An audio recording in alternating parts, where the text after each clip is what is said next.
It would not be a Red Sox offseason if they did not get beat out by other teams to sign a free agent that they wanted, and that trend continued this week at the winter meetings in San Diego.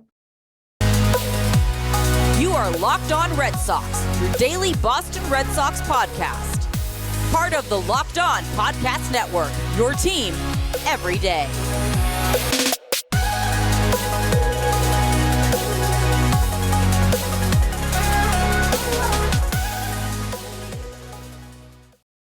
Another day, another episode of the Locked On Red Sox podcast. Thank you for making Locked On Red Sox your first listen of every single day. I am your host at NESN's Lauren Willand. I am flying solo. Jake is still in San Diego. He will be back this week. We'll talk about his experience out there and being able to kind of be around the winter meetings and everything in between.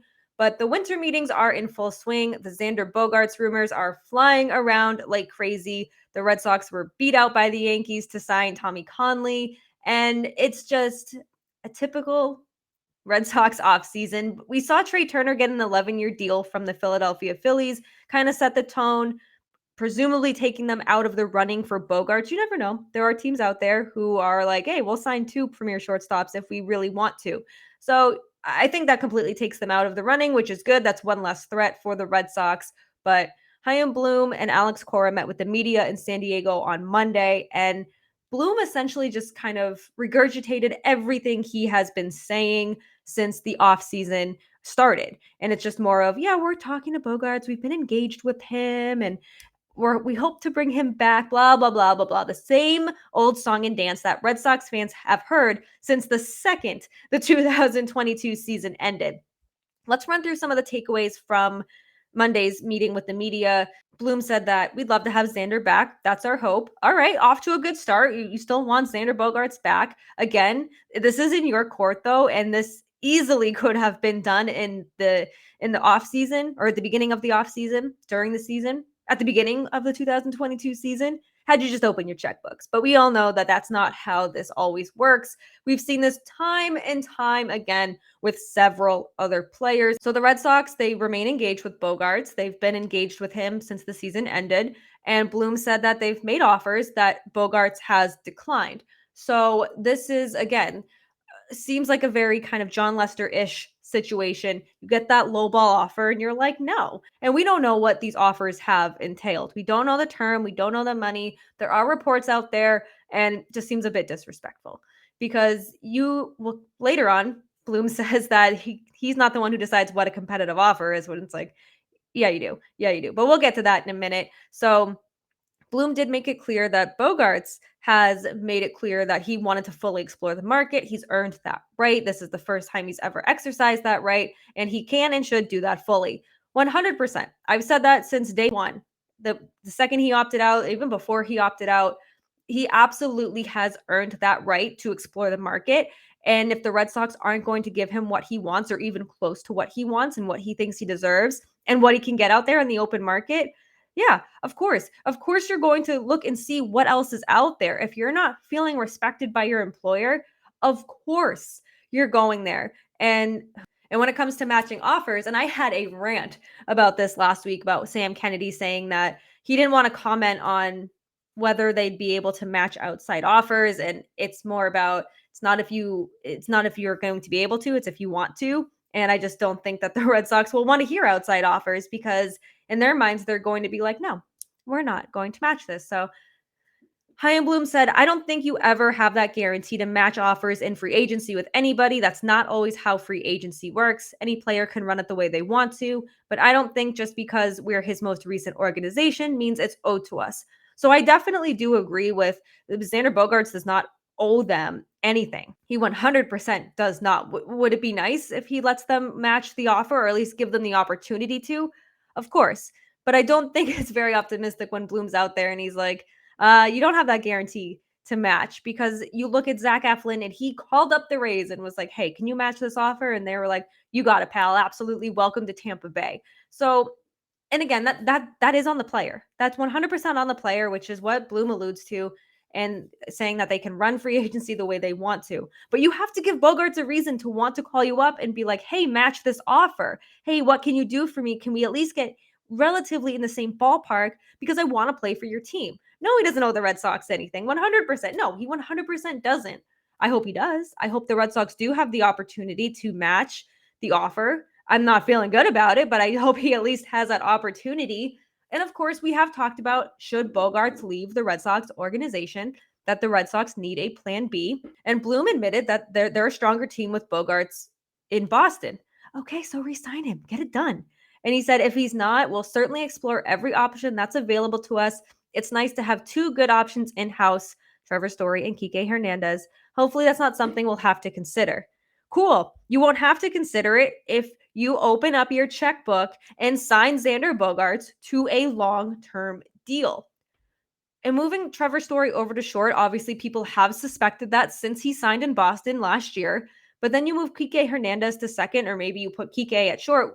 If you take Kike out of the outfield, then your outfield's 100 times weaker. You're filling holes. Cool. But you're making more holes. Not cool. And you don't really seem to have a plan. You say you have a plan. You do. But you're not giving any optimism for the fans. They're sitting here being like, you're saying the right things. You've said all this before. We've heard all this. Now do it. Actions. We want actions. Actions speak louder than words. And when it comes to giving Bogaerts that competitive offer, there was a report from the Boston Globe saying that that did not happen. There have been no quote unquote competitive offers.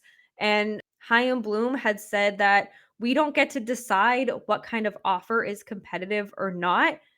And it's just like, I guess, but you also know if it's a competitive offer. If you're offering Bogaerts 4 or 5 years, that is 100% not competitive. And I'm not saying that's what they offered, but you can't sit there and say, we don't get to decide what a competitive offer is. You are the Boston Red Sox. You 100% can make a competitive offer. You know what a competitive offer is. You know what the market is. So just a bunch of hogwash. Did not like that at all.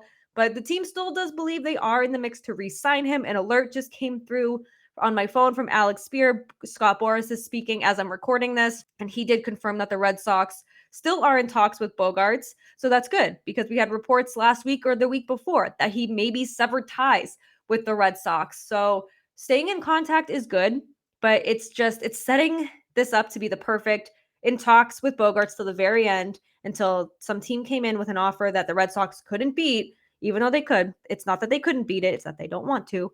And Bogaerts go signs elsewhere. The Cubs are a threat to sign him too. They have an open wallet. They're opening their wallet for Bogaerts, which is something the Red Sox should do if they truly want Xander Bogaerts back. I'm trying not to clap too loud because my microphone will pick that up, and I don't want to scare my dog. So all in all, I'm not feeling any better and I'm not feeling any worse. It's just the same old story that the Red Sox are putting out there during the winter meetings. You see other teams being competitive, the Mets with Justin Verlander, the Rangers with Jacob deGrom. You just see other teams being competitive and making themselves better, filling the void with players who they know will make their teams better. Meanwhile, the Red Sox are like, hey, let's maybe sign this guy who's been injured for a very long time, but when he's healthy, he's good, but that's still a risk we're going to take. Oh, we missed out on him. We are going to talk about that later on in the podcast. But some other interesting nuggets in this press conference from Bloom is that he said that the Red Sox wanted to add 7 to 9 players. Okay, great. That's a hefty amount. That's 9 players. That's a starting 9 right there. That is a batting lineup right there. But just who are those 7 to 9 players? I don't know. Are these players with potential? Are they established players who have a good track record with their previous teams, who would automatically boost your team? I don't know who that is and what ultimately that looks like. Some of that will be dictated by what opportunities are there. And that's a quote from Bloom, ending it with, but we're definitely looking to add. Okay. Again, same old thing. You're saying the right things, but you're just saying, oh, we want to do this. We want to do that. Then do it. Again, you're the Boston Red Sox. This is not some big controversy where there's some cheap team. They are cheap. When they're not a low payroll team. They have a payroll. They have a very good payroll. They have a payroll that they could dish out contracts to players, but they have refused to. And it's getting infuriating more and more every single time this happens, year after year after year. So it's good that they want to sign those 7 to 9 players. You just hope they're established. You hope one of them is Bogaerts. You hope 2 of them are a starter, which seems to be the case. And Chaim Bloom said that They do have guys who are ready to step in and give them innings at the back of the rotation, but they're looking for upside and consistency and leadership. All right. All right. You know that you need someone like that. That's good sign, but you need to do it. You have Chris Sale, you have James Paxton. You just never know what you're going to get with them due to injury history. James Paxton, you just have no idea what you're going to get with him. He missed the entire season last year. What will Brian Bayo look like? What will Nick Pivetta? What will you get from him? He does have the consistency. He seems like he will never miss a start. He didn't last year, and that was very, very good for the Red Sox. He was the only starter to be that consistent for the Red Sox. Would have liked a little more from him, but the Red Sox have been out there saying that maybe they'll sign 1 or 2 starters. Yeah, they absolutely need that. Again, you need players, and you need the players who are consistently good, or at least give you some sort of reliability and stability. Cora said, I think we will get a starter. I think we're talking to a few of them, and we'll get a starter. That's good. I want Alex Cora to say, we're going to get a starter. He can only do so much with the players that he's given. And when there's no depth, when there's guys up in MLB that aren't MLB ready, there's only so much he can do. So they've been connected to Andrew Heaney, Seth Lugo, Senga, and Corey Kluber. We have no idea where Senga is going to sign. I feel like this could be like an Ohtani thing where all these teams are in the mix and all of a sudden he goes to the Angels. So just wanted to add this really quick because this did just come in from Alex Spear, and he said that Boris has been meeting with the Red Sox about Bogaerts, but there's been no face-to-face conversation with the Red Sox and Bogaerts. I don't know how normal/not normal that is, because I know the agent obviously is the mastermind here doing the meetings, but would be nice if the Red Sox just kind of went out of their way just to have lunch with Bogaerts. But back to pitching in free agency, there's still a lot of good starters out there. Jamison Talion, Sean Manaea, Noah Syndergaard, Jose Quintana, Carlos Rodon, Chris Bassett, they're all still free agents. Some definitely would make this Red Sox rotation better. And it's just a matter of them going out there and actually doing it.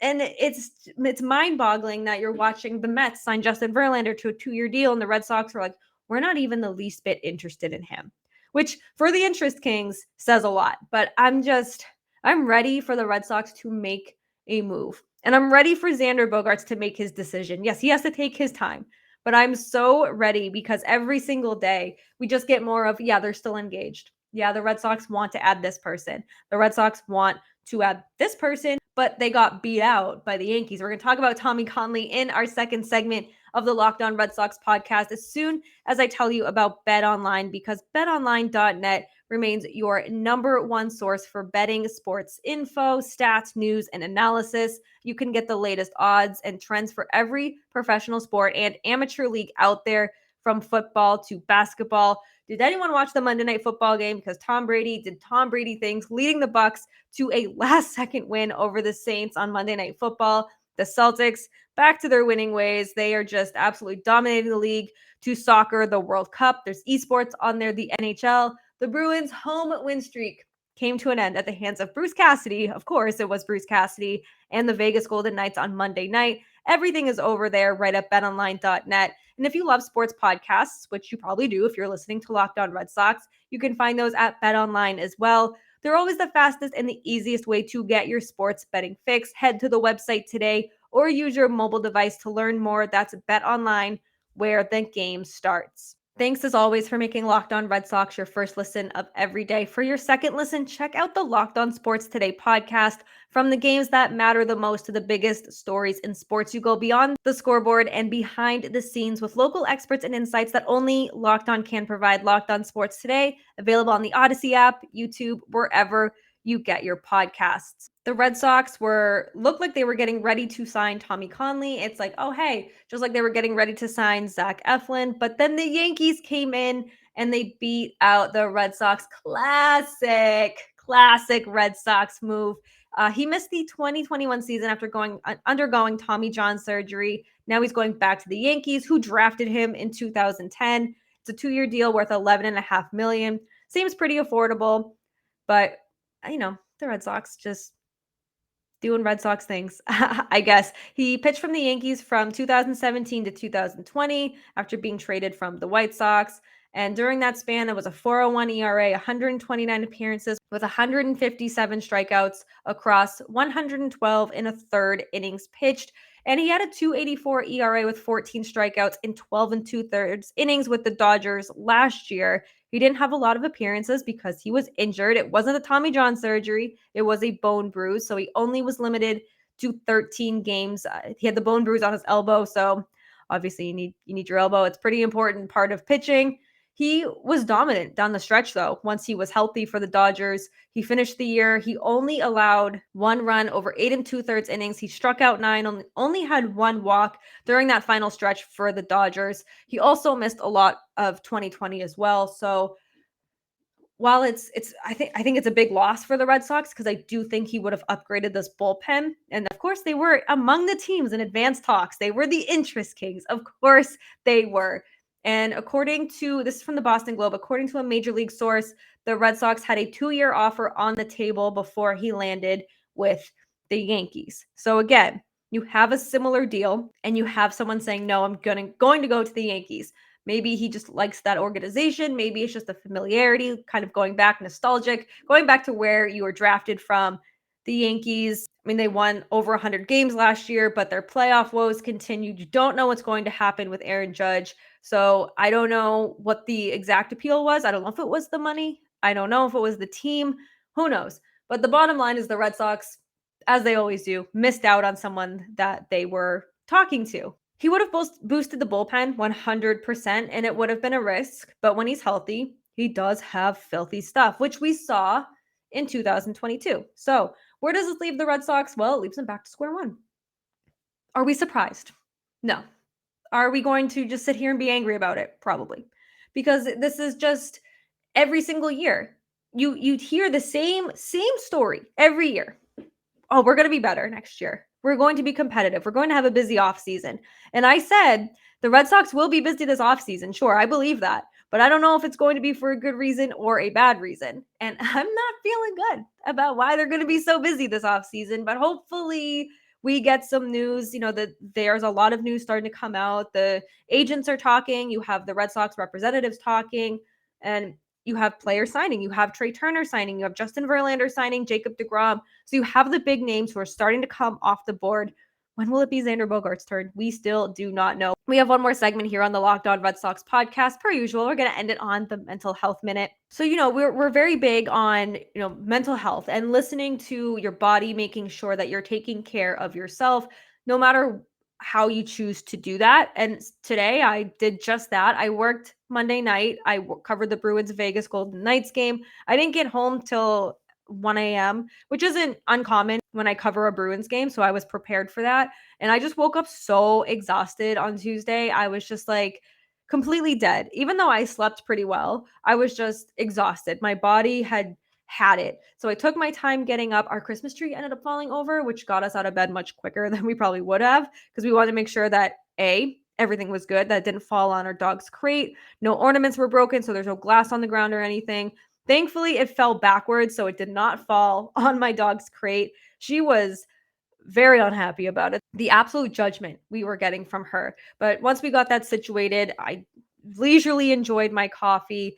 I just kind of sat down. I watched reruns of Chicago Fire because it's on all the time, and it's just a show that I absolutely love. And the fall finale is tomorrow. That makes me sad. I hate when my shows end. I know they have to end, but I don't like when they do. So hopefully it'll come back in like January, February. I forget when the spring season starts. It'll probably be like April. They'll make us wait. Dick Wolf is good like that, but we did a quick errand with one another. My husband and I ran out to the hardware store, and then I just decided to do some show prep and just be lazy. I Instacarted my groceries. I don't typically do that, but I had no desire to go to the grocery store, and I'm just loving being in my sweatpants. I love this sweatshirt. I feel like I wear it all the time. You probably like, Lauren, do you have another sweatshirt? I do. I am the hoodie queen. I have so many zip ups and pullover hoodies. And it's just a gray day here in New England. It's gray, it's gloomy, it's a little cold, and it's just a perfect day to just sit on the couch, wrap up in a blanket, light a candle, watch some shows, and just take care of you. And I'm feeling very good mentally this week. It's just a day that I'm off from work, so I'm going to just listen to my body and just rest. and not have to do anything that's stressful. I hate grocery shopping more than anything. And it's such a big stress factor for me. First world problems, I know, but I just hate going to the grocery store, looking for stuff. And then I'm always someone who's like, oh, I need this, this, this. And I end up spending way too much. That's a me problem, 100%. But I just made the executive decision today to just stay in my sweatpants, have my groceries delivered, and then I'm just going to meal prep and I'm going to meet a friend for dinner. And it's going to be a very nice me day, a very nice relaxing day.